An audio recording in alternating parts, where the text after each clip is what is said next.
Kembali ke tanah air, 3 rumah warga di Komplek Dinas Lingkungan Hidup Semper Barat, Cilincing, Jakarta Utara hangus terbakar. Diduga api dari hubungan pendek arus listrik salah satu rumah.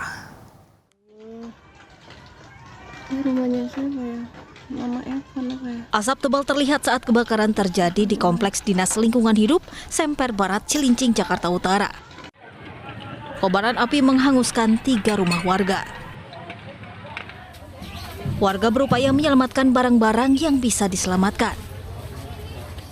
Menurut warga, api diduga berasal dari korsleting listrik di lantai 2 salah satu rumah yang terbakar. Api dengan cepat merembet ke rumah warga lainnya. Penyebabnya adalah arus pendek korsleting listrik, ya, diawali dari mesin kipas angin. Itu terjadi di kamar tidur lantai 2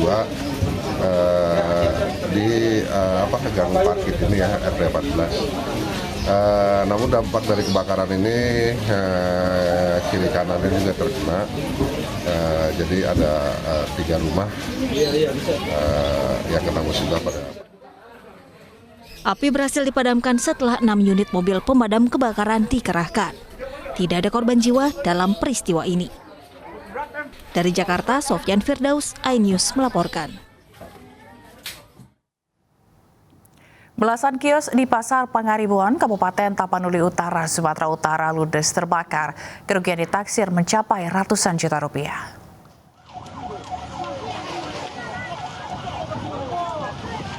Api dengan cepat membakar belasan kios yang berada di Pasar Pangaribuan, Kabupaten Tapanuli, Sumatera Utara. Kencangnya tiupan angin dan banyaknya bahan mudah terbakar membuat api semakin membesar hingga merambat ke bagian kios lainnya. Warga di lokasi panik dan berusaha melakukan upaya pemadaman api dengan air seadanya. Petugas pemadam kebakaran yang tiba di lokasi dengan cepat berhasil memadamkan api. Diduga api berasal dari salah satu kios. Kalau kios ini Pak, 16 petak kios Pak, 2 kamar mandi dan 1 gudang, 19 petak lah semua Pak. Untuk kerugian kebakaran ini taksir kira-kira berapa? Taksir 500 juta. Tidak ada korban jiwa dalam peristiwa kebakaran ini, namun kerugian ditaksir mencapai 500 juta rupiah. Dari Kabupaten Tapanuli Utara, Aris Fernando, iNews melaporkan. 4 rumah di Jalan Pulau Sambit, Kabupaten Berau, Kalimantan Timur juga ludes dilalap api. Diduga kebakaran akibat ledakan kompor di salah satu rumah warga.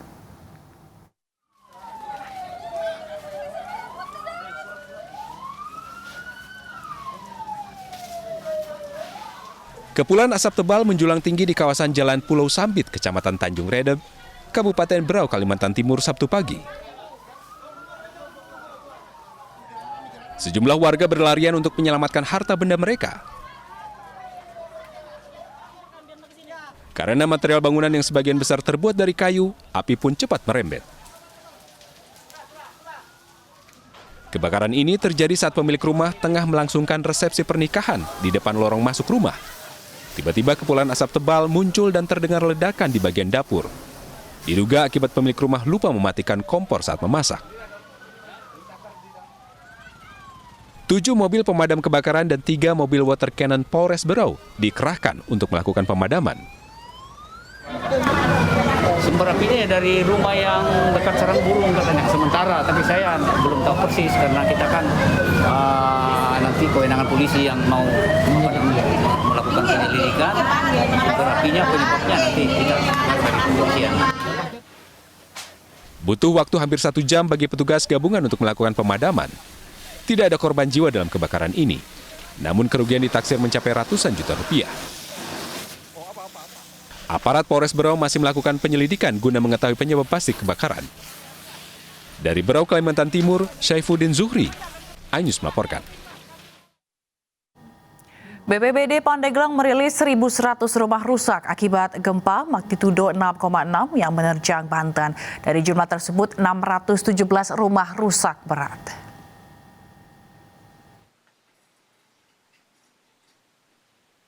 Gempa magnitudo 6,6 yang menerjang Banten pada Jumat sore kemarin menyebabkan sedikitnya 1.100 rumah rusak. BPBD Pandeglang merilis 617 rumah rusak berat, 269 rusak sedang, dan 214 rusak ringan.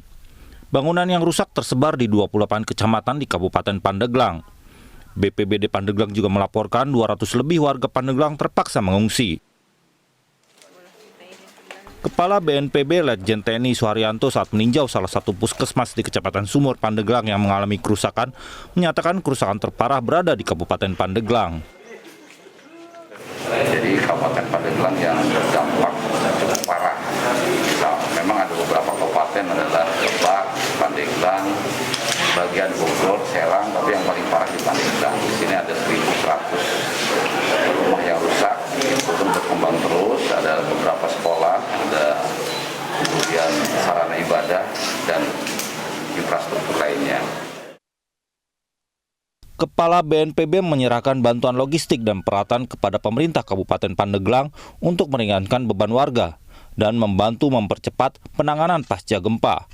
Bantuan berupa 3 set tenda pengungsi, 300 selimut, 5.000 masker, dan 500 paket perlengkapan keluarga dan makanan. Dari Pandeglang, Banten, Iskandar Nasution, iNews melaporkan. Korban gempa berkekuatan magnitudo 6,6 di Pandeglang, Banten berharap mendapatkan bantuan untuk membangun kembali rumahnya. Khawatir gempa susulan, warga pun memilih mengungsi ke rumah sanak saudara yang lebih aman.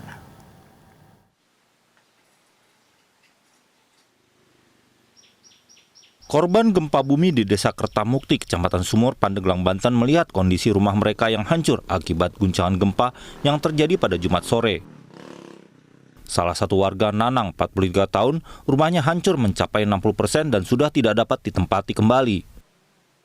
Warga berharap ada bantuan perbaikan rumah karena tak sanggup memperbaikinya sendiri. Dinding yang di dalam itu genteng semuanya ucur. Yang di belakang cuma potong. Di tempat nenek. Tempatnya ngungsi, Ibu ngungsi nggak, Bu? Ya, ngungsi ya. Kenapa Bu ngungsi, Bu? Takut. Takut kenapa, Bu? Susulan. Petugas saat ini masih mendata kerusakan rumah, namun belum mengetahui kapan akan dilakukan rehabilitasi. Dari Pandeglang, Banten, Iskandar Nasution, iNews melaporkan. Sementara itu, pasca gempa Pandeglang, polisi mendirikan tenda darurat dan dapur umum.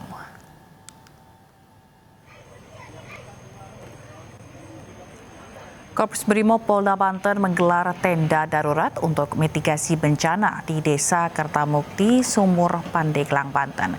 Kecamatan Sumur menjadi salah satu daerah terdampak yang paling parah. Sejumlah petugas menyediakan pasokan logistik berupa dapur darurat hingga trauma healing. Petugas juga menampung bantuan dari masyarakat lain untuk nantinya didistribusikan di wilayah Desa Kertamukti dan sekitarnya. Sementara hingga Sabtu malam, aktivitas di Desa Kertamukti, Sumur, Pandeglang, Banten terpantau sudah kembali normal. Sejumlah warga Kertamukti juga sudah nampak beristirahat di tempat tinggalnya masing-masing.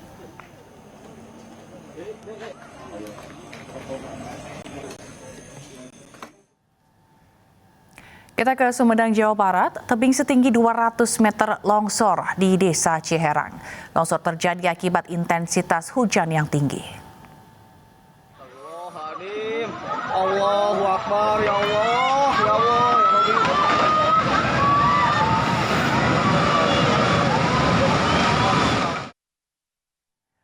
Detik-detik tebing longsor di Dusun Nangtung, Desa Ciherang, Sumedang terekam kamera warga. Longsor terjadi pada Sabtu sore setelah hujan lebat mengguyur kawasan ini. Akibat longsor, 2 hektar area persawahan milik warga tertimbun tanah. Longsor juga hampir merenggut nyawa seorang petani. Namun korban berhasil diselamatkan atau korban berhasil menyelamatkan diri. Astagfirullahaladzim. Allahu Akbar, ya Allah. Intensitas hujan yang cukup tinggi juga menyebabkan Sungai Penggung meluap. Akibatnya ratusan rumah dan sawah di Desa Bagorejo, Jember, Jawa Timur terendam banjir hingga ketinggian 1 meter. Ratusan rumah dan persawahan di Desa Bagorejo, Jember, Jawa Timur terendam banjir hingga ketinggian 1 meter. Warga dibantu TNI Polri menyusuri jalanan yang terendam banjir dengan ketinggian mencapai 1 meter. Mereka mengevakuasi anak-anak dan balita dari rumahnya untuk diungsikan ke lokasi yang lebih aman. Bahkan warga juga tidak dapat beraktivitas ke pasar ataupun ke sawah karena akses jalan tergenang banjir. Banjir ini disebabkan intensitas hujan yang cukup tinggi sehingga membuat Sungai Penggung meluap.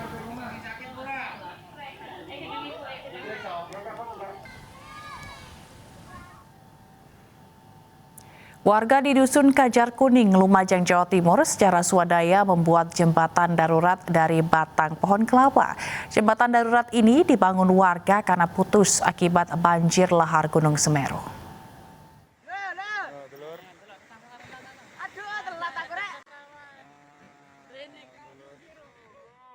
Beginilah detik-detik jembatan penghubung Dusun Kajar Kuning dengan Dusun Curah Kobokan, Lumajang, ambruk lantaran pondasi jembatan yang tak kuat menahan arus banjir lahar dingin pada Kamis lalu.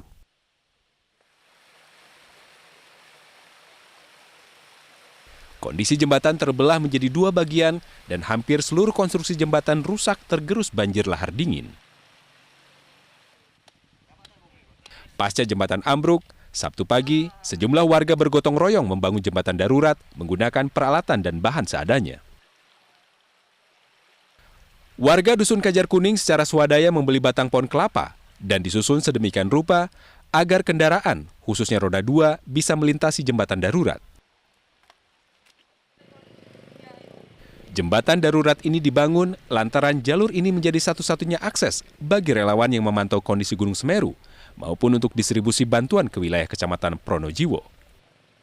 Warga berharap jembatan yang ambruk segera dibangun secara permanen agar mobilitas relawan maupun warga sekitar tidak terhambat.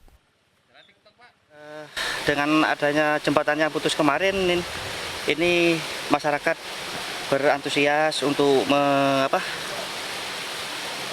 untuk membangun sesederhana mungkin dengan apa adanya, dengan kayu kelapa itu dibelah jadi 2. Darurat ya? Darurat, sangat darurat ini. Harapan masyarakat karena ini jembatan yang satu-satunya jalur juga kalau bisa itu pas waktu ke hujan itu bisa ke arah Malang. Harapan masyarakat segera dibangun. Sementara itu, dalam beberapa hari terakhir, cuaca di wilayah puncak Gunung Semeru memang selalu diguyur hujan dengan intensitas tinggi.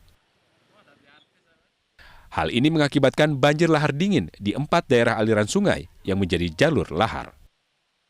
Dari Lumajang, Jawa Timur, Yayan Nugroho, iNews melaporkan.